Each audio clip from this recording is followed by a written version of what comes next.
ಎರಡನೇದು 3 ವರ್ಷ 10 ತಿಂಗಳಿದ್ರು ಏನು ಅಭಿವೃದ್ಧಿ ಮಾಡಿದ್ದಾರೆ ಹೇಳಿ ನೋಡೋಣ. ಏನು ಅಭಿವೃದ್ಧಿ ಮಾಡಿದ್ದಾರೆ ಹೇಳಿ. ಇಲ್ಲಿ ಬಿಜೆಪಿ MLA ಇದ್ರು, JDS MLA ಇದ್ರು, ಈಗ ಇಬ್ರು ಒಂದಾಗ್ಬಿಟ್ಟಿದ್ದಾರೆ. ಬಿಜೆಪಿ JDS ಒಟ್ಟಾಗಿ ಬರ್ತಾ ಇದ್ದಾರೆ ಈಗ ಚುನಾವಣೆಗೆ. ಇದೇ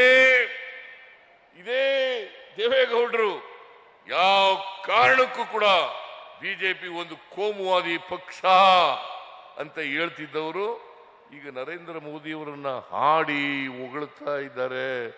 ನರೇಂದ್ರ ಮೋದಿಯವರು ನಮ್ಮದು ಸಂಬಂಧ ಅವಿನಾವಭಾವ ಸಂಬಂಧ, ಐತಿಹಾಸಿಕವಾದ ಸಂಬಂಧ ಅಂತ ಹೇಳ್ತಾ ಇದ್ದಾರೆ. ಇದೇ ನರೇಂದ್ರ ಮೋದಿಯವರು ಏನು ದೇವೇಗೌಡರು ಏನು ಹೇಳಿದ್ರು ಗೊತ್ತಾ? ಏನಾದರೂ ಮುಂದಿನ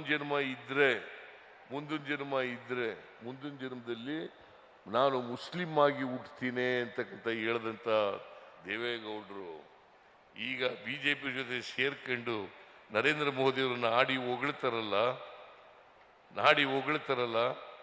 ದೇವೇಗೌಡರ ಈ ಮಾತುಗಳನ್ನು ನಂಬೇಕಾ? ನೀವು ಯೋಚನೆ ಮಾಡಿ. ನಾನು ರಾಜಕೀಯಕ್ಕೋಸ್ಕರ ಈ ಮಾತುಗಳನ್ನು ಹೇಳ್ತಾ ಇಲ್ಲ. ದೇವೇಗೌಡರು ಹೇಳಿದಂಥ ಮಾತುಗಳು ಯಾವ ಕಾರಣಕ್ಕೂ ಕೂಡ ನರೇಂದ್ರ ಮೋದಿ ಈ ದೇಶದ ಪ್ರಧಾನಮಂತ್ರಿ ಆಗಬಾರದು.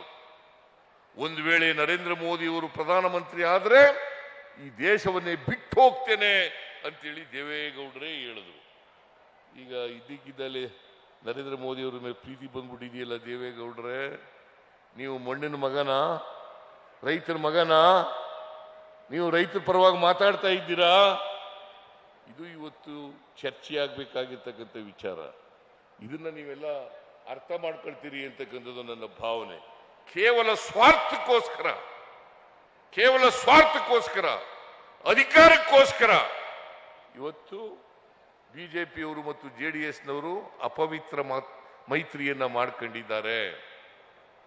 ನಾವು ಕೋಮುವಾದಿ ಪಕ್ಷ ಬರಬಾರದು ಅಧಿಕಾರಕ್ಕೆ ಅನ್ನೋ ಕಾರಣಕ್ಕೋಸ್ಕರ,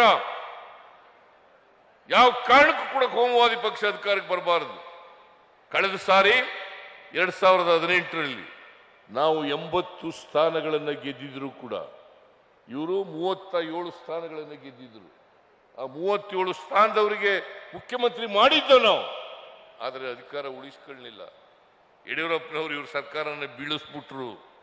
ಯಾವ ಯಡಿಯೂರಪ್ಪ ಬಿಜೆಪಿ ಇವ್ರ ಸರ್ಕಾರವನ್ನು ಉರುಳಿಸಿದ್ರು, ಅವ್ರ ಜೊತೆನಲ್ಲೇ ಇವತ್ತು ಶಾಮೀಲಾಗಿ ನಾವು ಹೊಂದಾಣಿಕೆ ಮಾಡ್ಕೊಳ್ತೀವಿ, ಚುನಾವಣೆಗೆ ಎದುರಿಸ್ತೀವಿ ಅಂತೇಳಿ ಕುಮಾರಸ್ವಾಮಿ, ದೇವೇಗೌಡ ಎಲ್ಲರೂ ಕೂಡ ಇವತ್ತು ಒಬ್ಬರ ಮೇಲೆ ಒಬ್ಬರಂತೆ ಅವರು ವಕ್ತಾರರಾಗಿ ಮಾತಾಡಲಿಕ್ಕೆ ಶುರು ಮಾಡ್ಕೊಂಡ್ಬಿಟ್ಟಿದ್ದಾರೆ.